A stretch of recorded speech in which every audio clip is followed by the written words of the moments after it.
મહત્વપૂર્ણ સમાચાર આવી રહ્યા છે। સેવા સેતુ કાર્યક્રમની કીટો ન મળતા લોકો બેસી રહ્યા। અડાલજ પાસેના ગોડાઉનમાં લોકો ધક્કા ખાતા જોવા મળ્યા છે। ગઈકાલથી લોકો કીટ માટે ધક્કા ખાઈ રહ્યા છે। જે કીટ આપવાનું કહ્યું તેના કરતા અલગ કીટ આપવામાં આવી રહી છે। બ્યુટી પાર્લર વાળાને ઓવન અપાઈ રહ્યું છે, ત્યારે સેવા સેતુ કાર્યક્રમની કીટ ન મળતા લોકોને બેસી રહેવું પડ્યું છે। અડાલજ પાસેના ગોડાઉનમાં ગઈકાલથી જ લોકો ધક્કા ખાઈ રહ્યા છે। હિરેન રાવલ અમારી સાથે લાઈવ જોડાયેલા છે। હિરેન, સેવા સેતુ કાર્યક્રમને લઈને જે ખબર સામે આવી રહી છે, સેવા સેતુ કાર્યક્રમની કીટો લોકોને નથી મળી, લોકોને ધક્કા ખાવા પડી રહ્યા છે, શું માહિતી છે?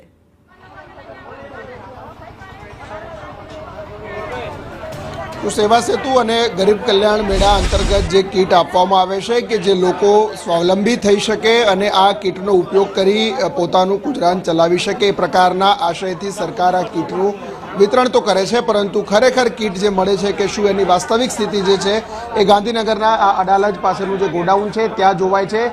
છેલ્લા 2 દિવસથી આ પ્રકારે લોકો અહીંયા લાઇનમાં ઊભા રહે છે, પોતાને જે કીટ આપવા છે એ કીટનું વિતરણ અહીંયા થાય છે, પરંતુ 2 દિવસથી કીટ ન મળતી હોવાના કારણે જે લોકો છે તે અહીંયા લાઇનમાં ઊભા રહ્યા છે। 2 દિવસથી જે આવે છે પરિવારના લોકો છે અથવા તો જે કીટ લેવા આવે છે એમની સાથે વાત કરીશું। કેટલા દિવસથી આવો છો બા અહીંયા? કાલે આવ્યા હતા, 7 વાગે ગયા અને આજે આવ્યા છીએ। તમને શું આપવાનું કીધું છે કીટ? બ્યુટી પાર્લરને આપવાનું કીધું છે। બ્યુટી પાર્લરની બધી વસ્તુ આપે છે અહીંયાથી? અવશ્ય ખબર અંદર શું નીકળે, બોક્સ આપે છે, બોક્સ આપે છે। તો છોકરીને ખબર હોય, મને એટલી બધી ખબર ના હોય કે શું આપે છે। એ કહેતા કંઈ અલગ આપે છે, કે જે વસ્તુ હતી એ નહીં આપતા, બીજું કંઈ અલગ આપે, ભાઈ છોકરીને ખબર હોય, મને એ બધી ખબર ના હોય। અન્ય લોકો છે એ પણ અહીંયા ઊભા છે।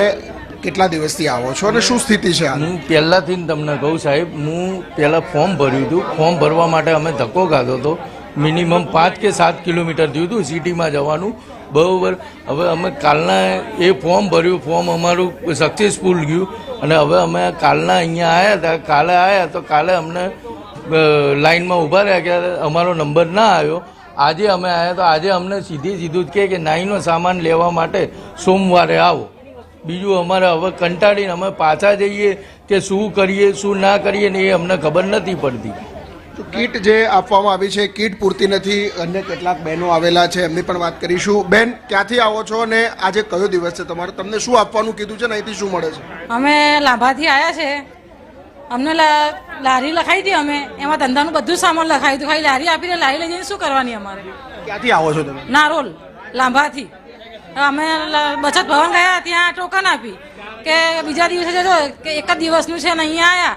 સાણંદ ગયા, ત્યાં 2000 ભાડું બગાડીને આવ્યા, અહીંયા આવ્યા, આજે સવારના ઊભા છે, પાણીની વ્યવસ્થા નહીં, ઊભા રહેવાની વ્યવસ્થા નથી, અને હજી હમણાં બી કંઈ વ્યવસ્થા છે નથી કશું બી। તમે વહેલું પતાવી દો। અત્યારે શું છે, જેમ ઝડપ લખાવો તો બચારામાં કોઈ બચારા 1000-1500 રૂપિયા ભાડું આપીને આવેલા હોય, તો જેમ બને ને વહેલું કરો તો બહુ સારું।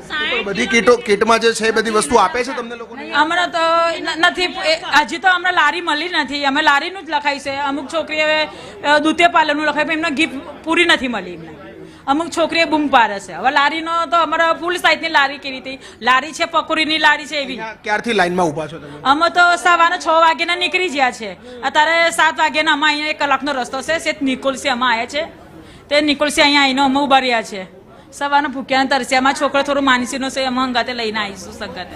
સ્વાભાવિક પરિસ્થિતિ છે। ગઈકાલે પણ લોકો અહીંયા પહોંચ્યા હતા। સાણંદ અને અમદાવાદના નિકોલ આસપાસથી પણ લોકોને અહીંયા આ સેન્ટર આપવામાં આવ્યું છે, પરંતુ સેન્ટર પર ક્યાંક કીટ ઉપલબ્ધ નથી। તો કીટ છે તો કીટમાં પૂરતી સામગ્રી ઉપલબ્ધ નથી ને એના કારણે જે લોકો અહીંયા આવ્યા છે અને વિતરણ વ્યવસ્થા યોગ્ય ન હોવાના કારણે આ લાભાર્થીઓ છે એમને મુશ્કેલીઓ પડી રહી છે।